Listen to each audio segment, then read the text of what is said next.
साथियों नमस्कार, good morning to all of you and current affairs की इस क्वेश्चन आंसर सीरीज में आप सबका बहुत बहुत स्वागत है। दोस्तों, रोज की तरह हम आज भी डिस्कस करने वाले हैं करंट अफेयर्स यानी कि समसामयिक विषयों पर आधारित कुछ इंपॉर्टेंट एमसीक्यूज को। तो वीडियो को पूरा देखिएगा, लास्ट तक देखिएगा, बिकॉज जो क्वेश्चंस हैं वो अपने आप में बहुत इंपॉर्टेंट हैं, बहुत रिलेवेंट हैं आपके आने वाले कॉम्पिटिटिव एग्जाम्स के लिए, right. So let's get started with the first question. So first question है, Who has won the women's singles title at the Syed Modi international badminton tournament 2022? Syed Modi अंतर्राष्ट्रीय बैडमिंटन टूर्नामेंट 2022 में महिला एकल का खिताब किसने जीता है? तो यहाँ पे ऑप्शंस गिवन है, मालविका बंसोड़, पीवी सिंधु, पोनुसावी चोचमुंग या ताइजुइंग। यहाँ पे सही ऑप्शन जान लें। सही ऑप्शन यहाँ पे पीवी सिंधु। जी हाँ, पीवी सिंधु ने Syed Modi international badminton tournament 2022 का महिला एकल खिताब जीत लिया है। जी हाँ दोस्तों, पीवी सिंधु का नाम याद रखिए और टूर्नामेंट का नाम भी अच्छे से याद कर लें, Syed Modi international badminton tournament 2022, right दोस्तों। तो पीवी सिंधु ने ये बैडमिंटन जो टूर्नामेंट है उसका महिला एकल खिताब जीत लिया है। और अगर मैं आपको इस टूर्नामेंट के बारे में बताऊं तो आप जान लीजिए कि यह जो टूर्नामेंट है यानी कि Syed Modi international badminton tournament, वह एक इंटरनेशनल बैडमिंटन टूर्नामेंट है और इसे हर साल आयोजित किया जाता है। और अगर इसके हिस्ट्री पार्ट में मैं जाऊं तो मैं आपको बता दूं कि इस टूर्नामेंट की जो शुरुआत है वह उत्तर प्रदेश बैडमिंटन एसोसिएशन यानी कि यूपीबीए ने इसको 1991 में शुरू किया था। किसने शुरू किया था? यूपीबीए ने, यानी कि उत्तर प्रदेश बैडमिंटन एसोसिएशन। तो आप यहाँ पे एब्रिविएशन भी अच्छे से याद रखें, यूपीबीए ने इस टूर्नामेंट की शुरुआत की थी 1991 में। वो भी कॉमनवेल्थ गेम्स के चैंपियन रहे सैयद मोदी की मेमोरी में इस टूर्नामेंट को स्टार्ट किया गया था, राइट दोस्तों। और मैं आपको बता दूं कि 1991 से लेकर 2003 तक यह जो टूर्नामेंट रहा है वो एक तरीके से नेशनल लेवल का टूर्नामेंट रहा है। कब से कब तक रहा है? देखिए, दोनों ईयर आप यहाँ पे अच्छे से याद कर ले। 1991 में एक तरीके से इसको शुरू किया जाता है और 1991 से लेकर 2003 तक यह एक नेशनल टूर्नामेंट ही रहता है, राइट। उसके बाद क्या होता है, 2004 में इसमें एक तरीके से इंटरनेशनल पार्टिसिपेशन के बाद इसको एक तरीके से इंटरनेशनल लेवल का टूर्नामेंट रख लिया जाता है, राइट। तो 2004 से यह क्या हो जाता है, इंटरनेशनल हो जाता है, राइट। तो आप ये 2-3 पॉइंट अच्छे से याद कर लें, राइट दोस्तों, इंपॉर्टेंट है। और भी आप यहाँ पे डेटा सर्च कर सकते हैं कि Syed Modi international badminton tournament 2022 जो हुआ है उसके पुरुष वर्ग में किसने खिताब जीता है और पिछले 2-3 साल में ये खिताब किनके नाम रहे हैं, राइट दोस्तों। क्वेश्चन पूछा जा सकता है। नाउ देखते हैं next question. Which of the following team has won the 9th National Women's Ice Hockey Championship 2022? निम्नलिखित में से किस टीम ने 9वीं राष्ट्रीय महिला आइस हॉकी चैंपियनशिप 2022 का खिताब जीता है? यहाँ पे ऑप्शंस गिवन है, लद्दाख महिला टीम, दिल्ली महिला टीम, हिमाचल प्रदेश महिला टीम या तेलंगाना महिला टीम। तो यहाँ पे सही ऑप्शन मैं आपको बता दूं, सही ऑप्शन यहाँ पे है लद्दाख महिला टीम यानी कि लद्दाख विमेंस टीम। जी हाँ दोस्तों, इस टीम ने 9वीं राष्ट्रीय महिला आइस हॉकी चैंपियनशिप 2022 का खिताब जीत लिया है, राइट।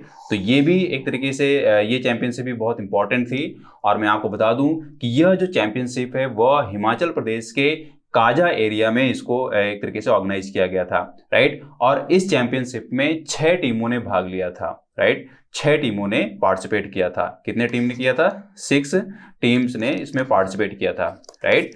इनके नाम आप जान लीजिए, मैं आपको बता दूं, इसमें दिल्ली टीम ने पार्टिसिपेट किया था, लद्दाख टीम ने पार्टिसिपेट किया था, हिमाचल प्रदेश ने पार्टिसिपेट किया था, चंडीगढ़ ने पार्टिसिपेट किया था, तेलंगाना ने पार्टिसिपेट किया था और साथ में इंडो तिब्बतन बॉर्डर पुलिस ने भी इसमें पार्टिसिपेट किया था, राइट दोस्तों। और इसकी जो विजेता टीम है वो है लद्दाख विमेंस टीम। अच्छे से याद कर लें, क्वेश्चन बन सकता है। नाउ देखते हैं next question. Who has been appointed as the chairperson of the Prevention of Money Laundering Act PMLA Educating Authority? धन शोधन निवारण अधिनियम यानी कि PMLA के निर्णायक प्राधिकरण के अध्यक्ष के रूप में किसे नियुक्त किया गया है? और इसके लिए यहाँ पे ऑप्शंस गिवन है, AK गोयल, दिनेश कुमार खरा, विनोदानंद झा या राकेश शर्मा। तो यहाँ पे सही ऑप्शन मैं आपको बता दूं, सही ऑप्शन यहाँ पे है विनोदानंद झा। जी हाँ, नाम अच्छे से याद कर लें, इंपॉर्टेंट अपॉइंटमेंट के अंदर ये एक तरीके से क्वेश्चन बन सकता है, राइट। और ये अपॉइंटमेंट कहाँ पे हुई है? ये अपॉइंटमेंट हुई है money laundering act PMLA educating authority के रूप में, राइट। मतलब मनी लॉन्ड्रिंग एक्ट जिसको हम शॉर्ट में PMLA बोलते हैं, तो उसके चेयरपर्सन के रूप में नियुक्ति जो हुई है विनोदानंद झा की हुई है, राइट, नाम आप अच्छे से याद कर लें, क्वेश्चन बन सकता है। बाकी यहाँ पे जो ऑप्शंस हैं ये भी इंपॉर्टेंट अपॉइंटमेंट मतलब कि इंपॉर्टेंट पद पर काबिज व्यक्तियों के नाम हैं। यहाँ पे मैं आपको बता दे रहा हूँ। सबसे पहले अगर हम AK गोयल की बात करें तो मैं आपको बता दूं AK Goyal chairman of the Indian banks association यानी कि IBA हैं, यानी कि IBA के ये चेयरमैन हैं। और अगर हम बात करें दिनेश कुमार खारा की, मैं आपको बता दूं वो स्टेट बैंक ऑफ इंडिया के चेयरमैन हैं। और राकेश शर्मा की बात करें तो Rakesh Sharma IDBI bank limited के डिप्टी चेयरमैन हैं। राइट दोस्तों, तो ये सारे नाम और उनके पद को आप अच्छे तरीके से याद कर लीजिए, क्वेश्चन बन सकता है। नाउ देखते हैं next question. Who among the following has been awarded the Subhash Chandra Bose आपदा प्रबंधन पुरस्कार 2022? निम्नलिखित में से किसे सुभाष चंद्र बोस आपदा प्रबंधन पुरस्कार 2022 से सम्मानित किया गया है? तो यहाँ पे ऑप्शंस गिवन है, विनोद शर्मा, राजेंद्र कुमार भंडारी, कुमार मुन्नान सिंह या NDRF की 8वीं बटालियन। तो यहाँ पे सही ऑप्शन आप जान लें, सही ऑप्शन यहाँ पे विनोद शर्मा। जी हाँ, विनोद शर्मा को सुभाष चंद्र बोस आपदा प्रबंधन पुरस्कार 2022 से सम्मानित किया गया है। राइट दोस्तों, तो बहुत इंपॉर्टेंट है ये पुरस्कार भी, आप अच्छे से याद कर लें और व्यक्ति का भी नाम अच्छे से याद कर लें। विनोद शर्मा को यहाँ पे आपदा प्रबंधन पुरस्कार यानी कि सुभाष चंद्र बोस आपदा प्रबंधन पुरस्कार 2022 से सम्मानित किया गया है। राइट, तो अगर हम यहाँ पे अदर ऑप्शन की बात करें, ऑप्शन बी, ऑप्शन सी और ऑप्शन डी की बात करें तो मैं आपको बता दूं कि राजेंद्र कुमार भंडारी जो हैं वह विनर ऑफ 2021 रहे हैं, मतलब कि इसी पुरस्कार के वो विनर रहे हैं 2021 में। अगर हम बात करें कुमार मुन्नान सिंह की तो मैं आपको बता दूं कि यह 2020 में इस पुरस्कार के विनर रहे हैं। कब रहे हैं? 2020 में रहे हैं। और अगर हम बात करें 8th बटालियन ऑफ NDRF की तो यह बटालियन जो है वो 2019 में इस पुरस्कार को जीतती है। राइट, तो ये ईयर हैं और इन व्यक्तियों ने और ये बटालियन ने इस पुरस्कार को जीता है, सुभाष चंद्र बोस आपदा प्रबंधन पुरस्कार। राइट, आप देखिए यहाँ पे आपदा प्रबंधन पुरस्कार की बात हो रही है तो इसके डिटेल में आप जरूर जाएं, मतलब कि सुभाष चंद्र बोस आपदा प्रबंधन पुरस्कार है क्या। और डेफिनेटली यहाँ पे आपदा प्रबंधन से जुड़ा हुआ जो सबसे बड़ा एक तरीके से ऑर्गेनाइजेशन है, ग्रुप है, वो है NDRF। तो NDRF को भी आप डिटेल में पढ़ सकते हैं। राइट, ये भी बहुत इंपॉर्टेंट है, क्वेश्चन इसके टर्म में बनते रहे हैं। राइट दोस्तों, नाउ देखते हैं next question. Which of the following countries prime minister has been honored with Netaji award 2022? निम्नलिखित में से किस देश के प्रधानमंत्री को नेताजी पुरस्कार 2022 से सम्मानित किया गया है? यहाँ पे ऑप्शंस गिवन है, शेर बहादुर देउवा, नरेंद्र मोदी, शिंजो आबे या महिंदा राजपक्षे। तो यहाँ पे सही ऑप्शन जान लीजिए, सही ऑप्शन यहाँ पे शिंजो आबे। जी हाँ दोस्तों, नाम आपको जरूर अच्छे से याद आ रहा होगा, शिंजो आबे जो कि जापान के पूर्व प्रधानमंत्री रहे हैं। जी हाँ दोस्तों, जापान के पूर्व प्रधानमंत्री शिंजो आबे को नेताजी रिसर्च ब्यूरो द्वारा नेताजी पुरस्कार 2022 से सम्मानित किया गया है। किसके द्वारा सम्मानित किया गया है? नेताजी रिसर्च ब्यूरो के द्वारा। तो ये भी बहुत इंपॉर्टेंट है, आप ये ब्यूरो को भी आप अच्छे से दिमाग में रखें। Right, Netaji research, right, Netaji research bureau के द्वारा यह सम्मान दिया जाता है। राइट, और इस सम्मान का नाम है नेताजी पुरस्कार। राइट, तो 2022 का ये पुरस्कार दिया गया है शिंजो आबे को, बिकॉज अगर हम यहाँ पे नेताजी रिसर्च ब्यूरो का स्टेटमेंट देखें तो इस ब्यूरो ने स्टेटमेंट दिया है कि शिंजो आबे एक बेहतरीन पर्सनैलिटी रही हैं प्रधानमंत्री के तौर पे, और साथ में वो सुभाष चंद्र यानी कि नेताजी सुभाष चंद्र बोस के बहुत बड़े एडमायरर भी रहे हैं। राइट, तो एक तरीके से इन्हीं चीज़ों को ध्यान में रखते हुए यहाँ पे नेताजी रिसर्च ब्यूरो ने उनको नेताजी पुरस्कार 2022 से सम्मानित किया है। राइट दोस्तों, इसके साथ मैं आपको एक बात और बता दूं, याद दिला दूं, वो ये है कि जनवरी 2021 में भारत ने पूर्व जापानी प्रधानमंत्री शिंजो आबे को पद्म विभूषण सम्मान से भी सम्मानित किया था। आपको मालूम होना चाहिए कि पद्म विभूषण जो है भारत का दूसरा सबसे बड़ा नागरिक सम्मान है, तो इस पुरस्कार से भी भारत सरकार ने शिंजो आबे को नवाजा है। राइट दोस्तों, याद कर लें, क्वेश्चन बन सकता है। नाउ देखते हैं next question. Former Indian player Subhash Bhawmik has passed away recently at the age of 72. He was related to which sport? हाल ही में भारत के पूर्व खिलाड़ी सुभाष भौमिक का 72 साल की उम्र में निधन हो गया है, वह किस खेल से संबंधित थे? यहाँ पे ऑप्शन जान लें आप, ऑप्शंस गिवन है, क्रिकेट, फुटबॉल, टेबल टेनिस या हॉकी। और इनमें से सही ऑप्शन आप जान लीजिए, सही ऑप्शन यहाँ पे है फुटबॉल। जी हाँ दोस्तों, फुटबॉल से रिलेट करते थे भारत के पूर्व खिलाड़ी सुभाष भौमिक, जिनका हाल ही में निधन हो गया 72 साल की उम्र में। तो इंपॉर्टेंट डेट्स के अंदर इस तरह के सवाल बनते रहते हैं, ये भी बन सकता है, नाम आप याद कर लें, और यहाँ पे जिस स्पोर्ट से वो रिलेट करते थे वो भी आप याद रखें, फुटबॉल से रिलेट करते थे। राइट, और अगर आप इनको इंडिविजुअल पर्सनालिटी के तौर पे पढ़ना चाह रहे हैं, यानी कि इन्होंने फुटबॉल में किस तरीके के रिकॉर्ड्स बनाए हैं या किस तरीके की ये स्पोर्ट पर्सनालिटी रही हैं फुटबॉल में, वो आप जरूर रिसर्च कर सकते हैं, पढ़ सकते हैं, राइट, बिकॉज कई बार रिकॉर्ड्स के टर्म में भी क्वेश्चन बन जाते हैं, राइट दोस्तों। ना देखते हैं नेक्स्ट क्वेश्चन।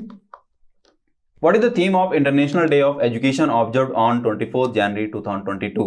24 जनवरी 2022 को मनाए गए अंतर्राष्ट्रीय शिक्षा दिवस का विषय क्या है? तो यहाँ पे ऑप्शंस गिवन है, recover and revitalise education for कोविड-19 जनरेशन। दूसरा ऑप्शन है चेंजिंग कोर्स ट्रांसफॉर्मिंग एजुकेशन। तीसरा ऑप्शन है learning for people planet prosperity and peace. और चौथा ऑप्शन है डिजिटल जनरेशन आवर जनरेशन।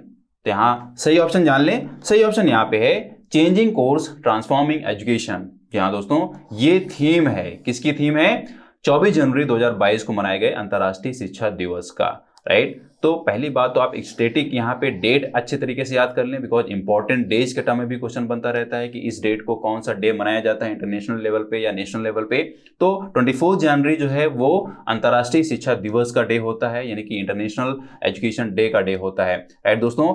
तो ये एक पहली बात तो आप याद कर लें और साथ में इसकी थीम भी आप याद रखें, यानी कि 2022 की जो थीम रही है वो चेंजिंग कोर्स ट्रांसफॉर्मिंग एजुकेशन है, राइट। क्वेश्चन थीम के टर्म में भी बनता रहता है, आप अच्छे से याद कर लें। और बाकी ऑप्शंस में यहाँ पे जो दिया गया है ये भी सब थीम है, लेकिन किसकी थीम्स हैं ये मैं आपके ऊपर छोड़ता हूँ, आप मुझे कमेंट में बताएं, क्रमशः बताइए कि ए, सी और डी किसकी थीम्स हैं, राइट। एंड नाउ देखते हैं next question. Where has India's first para badminton academy been launched? Bharat की पहली पैरा बैडमिंटन अकेडमी कहाँ शुरू की गई है? तो यहाँ पे ऑप्शंस गिवन है, कानपुर, गोरखपुर, लखनऊ या वाराणसी। तो यहाँ पे सही ऑप्शन जान लें। सही ऑप्शन यहाँ पे है लखनऊ। जहाँ दोस्तों लखनऊ में भारत की पहली पैरा बैडमिंटन अकेडमी शुरू की गई है। पैरा बैडमिंटन अकेडमी की बात हो रही है।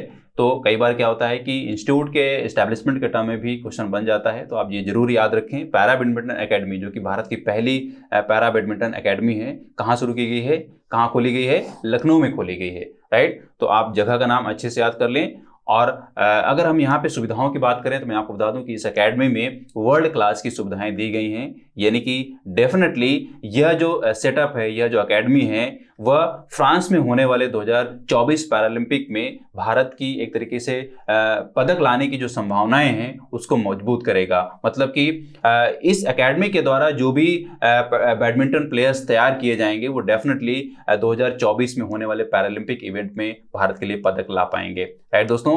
बहुत इंपॉर्टेंट है। और दोस्तों मैं यहाँ पे आपसे उम्मीद भी करता हूँ कि आपने 2020 का जो टोक्यो ओलंपिक है और पैरालंपिक है उसमें जो डिफरेंट इवेंट्स में हैं और उन इवेंट्स में खासतौर पे भारत ने जितने मेडल जीते हैं और जिसने भी मेडल जीते हैं वो आपने एक तरीके से इवेंट अच्छे तरीके से याद कर लिया होगा, वो नाम अच्छे तरीके से याद कर लिया होगा, बिकॉज ये बहुत इंपॉर्टेंट है। तो यहाँ पे अगर बात चली पैरा बैडमिंटन की तो मैं आपको बता दूं कि जो 2020 का एक तरीके से टोक्यो पैरालंपिक रहा है उसमें भारत की तरफ से बैडमिंटन में किसने मेडल जीते हैं वो मैं नाम आपको फिर से यहाँ पे याद दिला देता हूँ। हालांकि मैंने आपको यहाँ पे क्वेश्चंस बना के दिए हैं, लेकिन यहाँ पे मैं फिर से आपको नाम याद दिला देता हूँ और मेडल भी बता देता हूँ, आपको याद हो जाना चाहिए, राइट। तो अगर हम यहाँ बात करें पैरा बैडमिंटन की, यानी कि 2020 का जो टोक्यो पैरालंपिक रहा है उसमें बैडमिंटन की डिफरेंट कैटेगरीज में जो भारतीय बैडमिंटन प्लेयर्स ने यहाँ पे पदक जीते हैं उनके नाम हैं, आप जान लीजिए। प्रमोद भगत हैं जिन्होंने गोल्ड मेडल जीता था, राइट। क्या है? प्रमोद भगत। तो यहाँ पे आप ये नाम अच्छे से लिखते जाइए। प्रमोद भगत, इन्होंने क्या किया था? गोल्ड मेडल जीता था, राइट। और अगर मैं यहाँ पे दूसरा नाम बताऊं तो यहाँ पे मनोज सरकार है। मनोज सरकार ने ब्रॉन्ज मेडल जीता था, राइट। मनोज सरकार, इन्होंने क्या जीता था? ब्रॉन्ज मेडल जीता था, राइट। और अगर मैं यहाँ पे तीसरा ऑप्शन बताऊं मैं आपको तो सुभाष यथिराज, यानी कि जो सुहास यथिराज हैं उन्होंने सुहास यथिराज, राइट, इन्होंने सिल्वर मेडल जीता था। क्या जीता था? सिल्वर मेडल जीता था। और चौथे जो यहाँ पे पदक लाने वाले व्यक्ति हैं, जो प्लेयर हैं, उनका नाम है कृष्णा नागर। क्या है? कृष्णा नागर, राइट। तो कृष्णा नागर आप ये याद कर लें, कृष्णा नागर ने गोल्ड मेडल जीता है, राइट दोस्तों। तो इस तरीके से आप देख सकते हैं कि 2 गोल्ड मेडल, 1 ब्रॉन्ज और 1 सिल्वर मेडल एक तरीके से हासिल किया गया है। किसमें? 2020 के टोक्यो पैरालंपिक में, वो भी यहाँ पे बैडमिंटन के डिफरेंट कैटेगरीज में। देखिए यहाँ पे जब भी पैरालंपिक की बात होती है और किसी इवेंट की बात होती है तो उसमें होता क्या है कि बहुत सारी कैटेगरीज रखी जाती हैं। बिकॉज आपको मालूम होना चाहिए कि जो पैरालंपिक होता है वो एक तरीके से विकलांग एथलीट्स के लिए होता है या प्लेयर्स के लिए होता है, राइट। तो उनकी विकलांगता का एक तरीके से कैटेगरी होती है, उनका उसको मेजरमेंट करने का एक तरीके से पैरामीटर होता है। तो उसके बेसिस पे वहां पे इवेंट को शेड्यूल किया जाता है और उसी एक तरीके से कैटेगरी में विजेताओं की घोषणा की जाती है, राइट दोस्तों। तो आप यहाँ पे ये नाम अच्छे से याद कर लें और अगर आप इनकी कैटेगरी में जाना चाहें तो जरूर आप सर्च कर सकते हैं। हालांकि कैटेगरी आपसे पूछेगा नहीं एग्जाम में, आप सिर्फ यहाँ पे नाम याद रखें और उनके द्वारा हासिल किया गया मेडल याद रखें, राइट। और इवेंट भी आप अच्छे तरीके से याद रखें। बैडमिंटन की बात हो रही है, राइट दोस्तों। नाउ देखते हैं next question. Who has launched the India's first district good governance index? Bharat के पहले जिला सुशासन सूचकांक को किसने शुरू किया है? तो यहाँ पे ऑप्शंस गिवन है, नरेंद्र मोदी, राजनाथ सिंह, अमित शाह या किशन रेड्डी। तो यहाँ पे सही ऑप्शन जान लीजिए। सही ऑप्शन यहाँ पे है अमित शाह। जी हाँ, अमित शाह ने भारत के पहले जिला सुशासन सूचकांक को शुरू किया है, राइट। और मैं आपको बता दूं कि यह जो शुरुआत है वह जम्मू कश्मीर के डिस्ट्रिक्ट से हुई है और जम्मू कश्मीर के टोटल 20 जिलों को एक तरीके से यहाँ पे इस सूचकांक में रखा गया है। मतलब कि जम्मू कश्मीर के 20 जिलों को एक तरीके से जो भी पैरामीटर्स हैं, जो भी इंडिकेटर्स हैं, उनको कंसीडर करके इस सूचकांक को बनाया गया है और इसको जारी किया है अमित शाह ने, राइट दोस्तों। तो जम्मू कश्मीर की जो 20 डिस्ट्रिक्ट्स हैं उनमें जो टॉप 5 डिस्ट्रिक्ट्स हैं वो नाम मैं आपको बता देता हूँ, वो भी आप याद कर लें, बिकॉज एक तरीके से ये भी क्वेश्चन बन सकता है। तो जो टॉप 5 यहाँ पे डिस्ट्रिक्ट्स हैं उनके नाम है जम्मू, दूसरा है डोडा, राइट। मैं यहाँ पे लिखता जाता हूं। पहला क्या है? जम्मू, दूसरा जो डिस्ट्रिक्ट है वो है डोडा, राइट। और तीसरा जो डिस्ट्रिक्ट है वो है सांबा, राइट। क्या है? सांबा। और चौथा डिस्ट्रिक्ट जो है वो है पुलवामा, राइट। पुलवामा आपको याद होना चाहिए। और अगर यहाँ पे हम 5th डिस्ट्रिक्ट की बात करें तो 5th जो डिस्ट्रिक्ट है वो है श्रीनगर, राइट। ये टॉप 5 डिस्ट्रिक्ट्स हैं जिनको डिस्ट्रिक्ट गुड गवर्नेंस इंडेक्स में टॉप 5 पर रखा गया है, राइट दोस्तों। ये डिस्ट्रिक्ट का नाम आप अच्छे से याद कर लें। और यहाँ पे बात हो रही है डिस्ट्रिक्ट गुड गवर्नेंस इंडेक्स, जो कि भारत का पहला एक तरीके से इंडेक्स है। और इस इंडेक्स को बनाने का एक तरीके से जो पैरामीटर्स हैं, वो इंडिकेटर्स हैं, वो कई सारे इंडिकेटर्स हैं और उन्हीं के एनालिसिस करके ही ये इंडेक्स तैयार किया जाता है, राइट। अगले साल इसमें देखने को मिलेगा कि ये जो इंडेक्स है वो किन किन स्टेट्स पे एक तरीके से इसको अप्लाई किया जाता है और उन स्टेट्स के कौन से डिस्ट्रिक्ट्स इस इंडेक्स में अच्छी जगह बना पाते हैं, राइट दोस्तों। नाउ देखते हैं next question. Where has the hologram statue of Subhash Chandra Bose been unveiled recently? हाल ही में सुभाष चंद्र बोस की होलोग्राम प्रतिमा का अनावरण कहाँ किया गया है? यहाँ पे ऑप्शंस गिवन है, दिल्ली, लखनऊ, कोलकाता या त्रिपुरा। यहाँ पे सही ऑप्शन जान लें। सही ऑप्शन यहाँ पे है दिल्ली। जी हाँ दोस्तों, आपने जरूर इसको न्यूज में देखा होगा।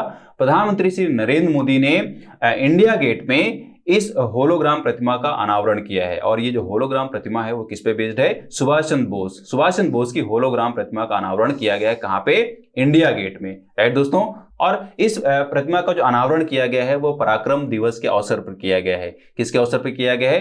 पराक्रम दिवस के अवसर पर। देखिए मैंने आपको इसके बारे में पहले भी बताया है। पराक्रम दिवस वो आपको अच्छे से याद हो जाना चाहिए, जो कि 23 जैन को मनाया जाता है। और 23 जैन जो होती है वो क्या होती है? नेताजी सुभाष चंद्र बोस की जयंती होती है, राइट। तो ये डेट आप अच्छे से याद कर लें। तो पराक्रम दिवस के अवसर पर प्रधानमंत्री श्री नरेंद्र मोदी ने इस होलोग्राम प्रतिमा का अनावरण किया है। यानी कि एक तरीके से ये सैंपल इसको रखा गया है। फाइनली ये जो स्टैचू बननी है वो ग्रेनाइट की स्टैचू बननी है। और इसका जो डायमेंशन रहना है वो मैं आपको बता दूं, इसका जो डायमेंशन रहना है वो 28 फीट हाइट में रहना है और 6 फीट विड्थ में रहना है, राइट। तो देखिए मैं यहाँ पे डायमेंशन लिख दे रहा हूँ, इसके टर्म में भी आप एक तरीके से अपडेट हो जाइए। इसकी जो हाइट रहनी है वो कितनी रहनी है? 28 फीट, राइट। और इसकी जो विड्थ रहनी है वो यहाँ पे 6 फीट रहनी है, राइट। तो ये आप अच्छे से याद कर लें। और फाइनली इस स्टेच्यू को जो बनाया जाना है वो ग्रेनाइट की बनाई जानी है, राइट। ये भी आप दिमाग में रख लें, बहुत इंपॉर्टेंट है, बिकॉज नेताजी सुभाष चंद्र बोस की 125वीं जयंती के अवसर पर एक तरीके से ये उनके लिए बहुत बड़ी श्रद्धांजलि होगी, राइट दोस्तों। तो ये भी आप याद रख लें, 125th जयंती है, राइट दोस्तों।